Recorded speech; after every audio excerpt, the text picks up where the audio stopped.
모닝 embrace 화요일 아침입니다. 오늘 말씀 다니엘 5장 5절부터 6절까지의 말씀이에요. 5절 말씀을 보면 하나님을 모욕하는 벨사살을 하나님은 그대로 놔두지 않으세요. 바로 그때 갑자기 사람의 손이 나타나 촛대 앞에 있는 왕궁 석고벽에 손가락이 글을 쓰기 시작합니다. 그리고 왕은 그것을 보고 얼굴빛이 창백해지더니 공포에 사로잡혀 다리에 힘을 잃고 무릎을 서로 부딪히며 떱니다. 여러분은 술을 안 마셔보셔서 잘 모르시겠지만 보통 술을 많이 마시면 얼굴이 빨개집니다. 근데 지금 왕의 얼굴이 창백해졌다라고 합니다. 지금 그만큼 공포를 느꼈다는 거겠죠. 그런데 왜 하필 손가락이 나타나서 왕궁 벽에 글을 썼을까요? 이집트와 바벨론 등 당시 고대의 나라들은 그 나라의 역사를 왕궁 벽에 그림이나 글자로 적어 놓았어요. 지금 하나님이 보낸 손가락이 바벨론의 위대한 역사를 기록한 벽 위에 글을 쓰고 있는 거예요. 지금 바벨론의 위대한 역사를 지워버리고 있는 거예요. 무엇이요? 바로 손가락 하나가. 제가 예전에 영국 옥스퍼드 대학교로 기독교 변증학 공부를 하러 간 적이 있습니다. 거기서 만난 청년이 있는데요. 이 청년은 중국에서 비즈니스를 하면서 중국의 지하 교회들을 재정적으로 서포트하는 일을 하고 있었어요. 그런데 원래 이 친구는 골드만삭스라는 유명한 투자 회사에서 일했던 사람이에요. 이 친구의 이야기를 들어보니 중학생 때 캐나다로 이민을 갔다고 합니다. 당시 집이 너무 가난해서 난민들이 다니는 학교에서 영어를 배웠고 가난에서 벗어나기 위해 열심히 공부해서 캐나다에서 가장 좋은 대학교에 들어가 2년을 일찍 졸업했고 이후에 MBA를 공부하고 24살 나이에 골드만삭스에 들어가게 되었다고 해요. 첫 해 그 친구가 받은 돈이 인텐시브를 빼고 기본 샐러리로 1년에 한국 돈으로 1억, 호주 달러로 하면 12만 불이 넘게 받았다고 합니다. 그리고 몇 년 뒤에 일본 도쿄에 있는 집으로 발령을 받았다고 해요. 도쿄의 높은 빌딩에 있는 오피스에서 화려한 도쿄 시내를 보면서 이러한 생각이 들었대요. 나는 성공했어. 앞으로 더 성공해서 더 높은 곳으로 올라갈 일만 남았어. 이렇게 열심히 더 큰 성공을 위해 일하던 어느 날 도쿄에 큰 지진이 왔고 지진으로 빌딩이 흔들리자 자신의 몸을 가누지 못하고 의자와 책상들이 넘어지는 그 순간 이제 죽었구나 라는 생각이 들었다고 합니다. 그러면서 중학생 때 이민 와서 힘들게 공부했던 모든 시간들이 머릿속에서 필름처럼 쑥 지나갔다라고 해요.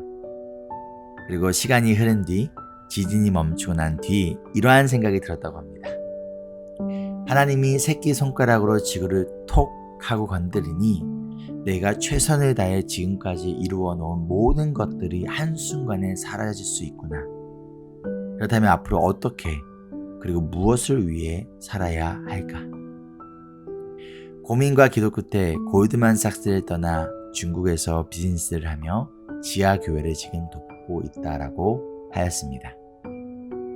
이 친구의 말처럼 그리고 오늘 말씀에 나온 이 사건처럼 하나님 손가락 하나면 말씀 한마디면 우리가 최선을 다해 만들어 놓은 인생의 성공뿐만 아니라 아무리 힘과 능력이 있는 바벨론이라는 대제국일지라도 한순간에 사라져 버릴 수밖에 없습니다. 누가복음 12장에 예수님께서 한 부자의 비유를 들려주세요. 어떤 부자가 이러한 고민을 합니다. 내 소출을 쌓아둘 곳이 없으니 어떻게 할까? 그래, 더 큰 창고를 만들면 되겠다. 그리고 이 부자는 자신의 영혼에게 이렇게 말합니다. 19절이에요. 영혼아, 여러 해 동안 쓸 많은 물건을 쌓아두었으니 너는 마음 놓고 먹고 마시고 즐겨라. 이러한 부자에게 하나님은 이렇게 말씀하세요. 20절입니다. 어리석은 사람아, 오늘 밤에 내 영혼을 내게서 도로 찾을 것이다. 그러면 내가 장만한 것들이 누구의 것이 되겠느냐? 야고보서 1장 10절에 우리의 인생은 풀의 꽃과 같이 사라지는 인생이라고 합니다. 풀의 꽃과 같이 사라진다는 의미는 결국 인생은 영원하지 않다라는 뜻이에요. 언젠가 자신이 이루어 놓은 모든 것들은 사라져 버린다는 것이죠. 오늘 말씀에서 보았듯이 아무리 강한 바벨론 성에 살아도, 돈과 권력이 있더라도, 위대한 역사를 가지고 있더라도 하나님께 대항하는 벨사살과 바벨론은 결국 심판을 받아 모든 것도 남김없이 사라져 버린다는 것을 알려주고 있습니다. 그런데 바벨론뿐인가요? 바벨론 뒤에 나오는 페르시아도, 아수르도, 그리스도, 로마도, 독일의 나치 정권도, 소련도 자신의 돈과 힘을 믿고 하나님을 의지 않고 그분께 대항했던 수많은 강대국들이 결국에는 하나님의 심판을 받아 풀처럼 꽃처럼 사라져 버렸습니다. 하나님께서 이사야 선지자에게 이렇게 말씀하세요. 이사야 40장 6절로 7절입니다. 모든 육체는 풀이요 그의 모든 아름다움은 들의 꽃과 같을 뿐이다. 주님께서 그 위에 입김을 부시면 풀은 마르고 꽃은 시든다. 그렇다.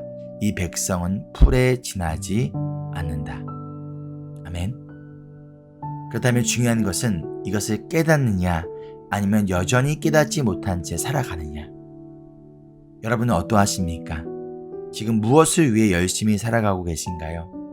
무엇이 여러분을 지켜줄 것이라고 믿고 있나요? 언제든지 그리고 어느 순간이든 그냥 하나님의 입김이면 사라져 버릴 것들을 위하여 살아가고 계십니까?